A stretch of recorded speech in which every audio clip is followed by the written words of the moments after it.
Drama ہے, یہ میرے سامنے فضول قسم کی باتیں نہ کیا کرو. اصل میں لوگوں کے پاس وہ رپورٹیں ہوتی ہیں جن کی پتھری ختم ہو گئی, جن کی پتھری ختم نہیں ہوئی ان کی رپورٹیں کوئی نہیں بتائے گا آپ کو. تو پتھری ایک ایسی چیز ہے, بعض دفعہ رپورٹ میں آتی ہے, بعض دفعہ رپورٹ میں نہیں بھی آتی. یہ ایسے واقعات ہیں.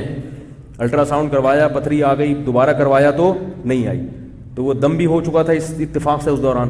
آپ خود سینس استعمال کریں کہ اگر پتھری کا ایسا علاج دریافت ہو چکا ہوتا, آغا خان والے آج سب سے پہلے ان روحانی ٹوپی ڈرامے کو ہائر کرتے کہ یار ہم بے وقوف ہیں, آپریشن کر کر کے لوگوں کی پتھریاں نکال رہے ہیں, آپ پلیز آئیں, منہ مانگے پیسے دیں گے آپ. تو یہ عجیب سی بات ہے نا, کیونکہ وہ فلاں بزرگ کے پاس شوگر کا علاج ہے, وہ پھونک لگاتے ہیں شوگر ٹھیک ہو جاتی ہے. تو بھائی اگر ایسا ہے, ایک ہمارے علاقے میں پہلے جہاں میں رہا کرتا تھا, ایک صاحب آئے, وہ چینی پہ دم کر کے دیتے تھے اور شوگر ٹھیک ہو جاتی تھی. چینی پہ شوگر, اور پھر وہ کیلا کھلاتے تھے, ایک کیلا, اس کے بعد زندگی بھر کیلا نہیں کھانا. بس ایسے ڈرامے بازیاں ہوتی ہیں تاکہ لگے مریض کو کہ کچھ ہو رہا ہے. تو وہ شوگر نہیں, سوری, دمے کا علاج کرتے تھے. پیدائشی دمہ ہوگا تو ایک کیلا کھلاؤں گا اور یہ, اور بس وہ جا رہے ہیں بھائی, شفا مل رہی ہے. کچھ بھی نہیں ہو رہا تھا. ہوتا یہ ہے کہ کسی ایک آدمی کی رپورٹ آ جاتی ہے کہ وہ دمہ ختم ہو گیا, وہ ساتھ ساتھ ہی بڑے ہوشیار ہوتے کہتے ہیں علاج بھی جاری رکھیں آپ. تو 100 میں ایک آدمی تو ویسے ہی ٹھیک ہوتا ہی ہو اللہ کی قدرت سے, تو وہ پھر اپنے کھاتے میں ڈال لیتے ہیں. پھر رش لگ جاتا ہے. جب ایک دفعہ رش لگ گیا نا کہیں, اب اس رش کو بھگانا. میں اس پہ ایک چھوٹا سا بس بات سنا کے بیان ختم کرتا ہوں, پھر باقی سوالات ہو گئے نا پورے سوال. تو آج بیان بھی تھوڑا شارٹ ہوا ہے تاکہ سوالات کی پرچیاں نمٹ گئی ہماری. ہم جب اسکول میں پڑھتے تھے, بہت سارے تجربے ہم نے اسکولوں میں کیے ہیں. بڑی مزے کی زندگی ہوتی ہے اسکول کی, بہت یاد آتا ہے اسکول کی جو زندگی ہے نا. تو اسکول میں یہ ہوتا تھا کہ ڈرامے یہ ہوتا تھا کہ کوئی لڑکا کیا کرتا تھا, آ کے کھڑا ہو جاتا تھا, ایسے کوئی رسی پھینکی ہوئی جیسے سانپ ہے, یہ مرا ہوا سانپ اگر بچے کو نظر آ جائے نا, وہ تو ایسے بھاگتے ہیں جیسے پتہ نہیں کیا دیکھ لیا. وہ ہوتی رسی تھی. اب 4-5 شرارت کرتے تھے کہ بھئی دیکھی کہ رسی ہے, تو 4-5 اور آ گئے, ان کو دیکھا دیکھی 4-5 اور آ گئے. اب جب تھوڑا سا جب مجمع لگا نا, تو سب کو پتہ چل گیا ہے کچھ بھی نہیں. تو اب انہوں نے سوچا کہ ہمیں جب بیوقوف بنایا تو ہم بھی پچھلے والوں کو بیوقوف بنا. اتنا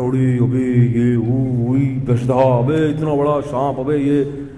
اب کیا ہے کہ وہ جو پہلے والے تھے وہ تو نکل لیتے تھے, اور بعد میں پھر مجمع شروع, پبلک آ رہی ہے, اتنا بڑا مجمع. اب لوگوں کو اس سے غرض نہیں کہ ہے کیا, آپ لوگ بھائی کچھ تو ہے نا, جب اتنے لوگ ہیں کچھ تو ہے نا. یہ جو نئے نئے ہوٹل کھولتے ہیں نا, 3 دن تک فری کھانا کیوں کھلاتے ہیں؟ ایک دفعہ رش تو لگے, رش لگ گیا, پھر کھانا اچھا ہو برا ہو, ایک دفعہ دکان چل پڑی, شہرت ہو جاتی. وہ ایک چھوٹی سی بڑی مزے کی بات ہے, آپ کو سناتا ہوں. ایک دفعہ یہ ہوا کہ کسی بازار میں لوگ بیٹھے ہوئے تھے, تو دیکھا کہ جنازہ آ رہا ہے.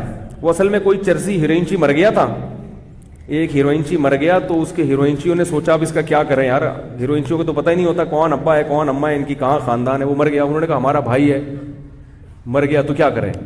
تو وہ بیچارے نشے میں تھے, انہوں نے کیا کیا, اس کو کفن وفن پہنا کے چارپائی کندھے پہ رکھی, چلنا شروع کر دیا. بس ان کو نہیں پتا, وہ تو ہیروئنچی کو کیا پتا. انہوں نے کہا چلو چلتے ہیں. جا رہے ہیں تو جیسے ہی لوگوں نے جنازہ دیکھا, تو بازار میں جس دکان والے نے بھی دیکھا, تو ہر آدمی تھوڑا سا کندھا دیتا ہے نا جنازے, تو لوگ آ گئے. اب جیسے جیسے لوگ آتے گئے, یہ لوگ آہستہ آہستہ کر کے کھسکتے چلے گئے. کسی کو کیا پتا کہ پہلے کون تھا اور بعد میں کون. اب مجمع دیکھ کے مجمع اور آ گیا, وہ مجمع بڑھتا جا رہا ہے. اب مجمع بڑھتا جا رہا ہے, جنازے کی چارپائی چلتی جا رہی ہے, چلتی جا رہی ہے. دکانیں ختم ہو گئی, شہر ختم ہو گیا, پہاڑ آ گئے, دریا آ گئے, جنگل آ گئے. لوگ جا رہے ہیں, بولے بھائی اس کو دفنانا کہاں ہے, کدھر جانا ہے بھائی لے کے. اب وہ آٹومیٹک ہو گیا. تو جیسے وہ جنازہ آٹومیٹک ہو گیا تھا نا, خودکار طریقے سے چلتا چلا جا رہا ہے. وہ چرسی وہ اپنے بیٹھے ہوئے وہاں سٹے لگا رہے, بولے ہماری ٹینشن ختم. تو ایسے ہی یہ جو روحانی ٹوپی ڈرامے ہوتے ہیں, ان کی دکان چلنے کی دیر ہوتی ہے. اس نے شوگر کا علاج کر دیا, اس نے گردے سے پتھری کھینچ کے نکال دی, اس نے یہ کر دیا, اس نے فلانے کی شادی کرا دی, بے اولاد کے بچہ پیدا ہو گیا ہے, ایسا یوں کیا. ایک دفعہ دکان چل جائے, پھر آپ ان کے خلاف دلائل کے انبار لگا دو. پبلک کہتی ہے ایک دفعہ ٹرائی کرنے میں جا کیا رہا ہے, بٹ ٹرائی کے چکر میں ان کی دکانیں چل رہی ہوتی ہیں. تو اس لیے ایسا ہوتا ہے, اس لوگوں سے متاثر نہ ہوا کریں. سبحانک اللہم و بحمدک, نشہد ان لا الہ الا انت, نستغفرک و نتوب الیک.